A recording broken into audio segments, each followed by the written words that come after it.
तो बात करेंगे हालन कोबन शेल्टर के एपिसोड 2 के बारे में। लास्ट वीडियो में मैंने इस एपिसोड 1 एक्सप्लेन किया था जो कि काफी अच्छी थी। तो जिन लोगों ने एपिसोड 1 की वीडियो नहीं देखी मेरी वाली यार प्लीज जाकर देख लेना। तो फिलहाल सीधे आते हैं एपिसोड 2 पर, जहां मिकी और अर्थ को पता चलता है कि स्ट्रेचर पर एसल नहीं थी बल्कि वो कोई डॉक्टर कैंप था जिसकी किसी ने पिटाई कर दी थी और वो एसल के डैड नहीं थे क्योंकि एसल की डैड की मौत 4 साल पहले ही हो गई थी और मसेन ने कहा था कि उसकी कोई बेटी नहीं है। सो मिकी और अर्थ को लगता है कि डॉक्टर कैंप की पिटाई करने वाला और एसल को गायब करने वाला बंदा एक ही है। सो इन दोनों का आपस में कनेक्शन जरूर होगा। ये दोनों जेल में होते हैं और मिकी को बुरा लगता है क्योंकि उसकी वजह से अर्थ जेल में है। सो मिकी बोलता है कि अब वो अकेला ही जाएगा क्योंकि वो अपने लिए उसे और एमा को खतरे में नहीं डाल सकता। बट वो बोलता है कि उसने ये सब अपनी मर्जी से किया है और एसल को उनकी जरूरत है। कुछ टाइम बाद सिरा मिकी को छुड़ाने पहुँचती है। यहाँ सिर की मुलाकात हैना से होती है जो कैंप की वाइफ होती है और सिरा हैना को बताती है कि ब्रेड के मौत के बाद वो कुछ टाइम के लिए वापस आई है मिकी का ख्याल रखने के लिए। बट हैना थोड़ी सरप्राइज होती है क्योंकि सिरा कैंप की एक्स होती है और कैंप ने सिरा के वापस आने वाली बात उसे नहीं बताई थी और बाद में इस बात को लेकर कैंप और हैना में झगड़ा भी हो जाता है।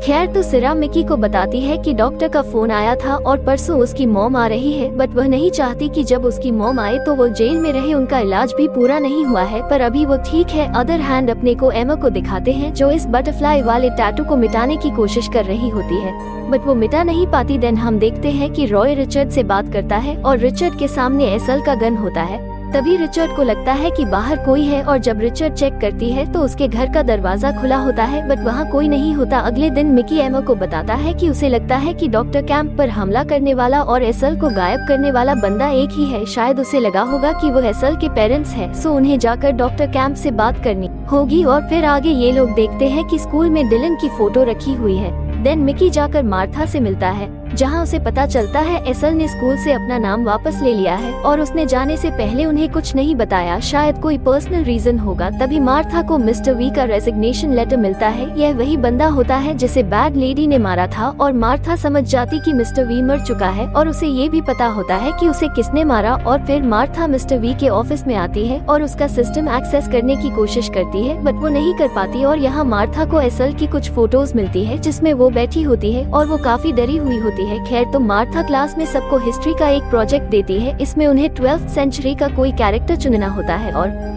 उस पर रिसर्च करके एक रिपोर्ट तैयार करना होता है। और रिचर्ड अपना पार्टनर मिकी को चुनती है। बग को ये बात पसंद नहीं आती और वह ये बात रॉय को बताता है कि वो अपनी गर्लफ्रेंड को संभाले। देन हमको दिखाते हैं कि मिकी और उसके दोस्त हॉस्पिटल पहुंचते हैं। यह इनकी मुलाकात मिस कैंप से होती है बट मिस कैंप एसल को नहीं पहचानती। तो मिकी उन्हें बताता है कि उन्हें लगता है कि उनके हस्बैंड को मारने वाला और उसके दोस्त को गायब करने वाला एक ही शख्स है। मिस कैंप बताती है कि जिसने उसके पति के साथ ये किया है उसके फेस पर ऑक्टोपस का टैटू बना हुआ था। और फिर रात में मिकी देखता है कि उसके डैड के हेड और डिलन के हेड सेम है। सो नीचे जाकर इस बारे में सिरा से पूछता है और सिरा उसे बताती है कि उसके डैड और डिलन एक ही लीग में थे और डिलन के गायब होने के कुछ हफ्तों बाद ही उसके डैड उस घर में गए थे। और फिर कुछ टाइम बाद एमा मिकी के घर आती है और फिर ये दोनों घूमने फिरने बाहर जाते हैं और एमा उसकी मॉम के बारे में पूछती है कि वो अपनी मॉम की बात कभी नहीं करता। मिकी बताता है कि उसकी मॉम का एक क्लिनिक में डिप्रेशन का इलाज चल रहा है। वो एक प्रोफेशनल टेनिस प्लेयर थी बट वो गेम के प्रेशर को हैंडल नहीं कर पाई और अगर वो नहीं जीती तो उनका सब कुछ छिन जाता। और उनके रिटायर होने का एक रीजन उसके डैड भी थे क्योंकि उन दोनों प्यार हो गया था। और फिर मिकी एमा से उसकी मॉम के बारे में पूछता है बट एमा उसे कुछ नहीं बताती और एमा यहाँ पर मिकी को अपने टैटू के बारे में बताने की कोशिश करती है। बट तभी यहाँ पर वो गंजा आदमी आ जाता है जिसे एमा और अर्थ ने बैड लेडी के घर के बाहर देखा था और वो इन दोनों को देख रहा होता है। और फिर मिकी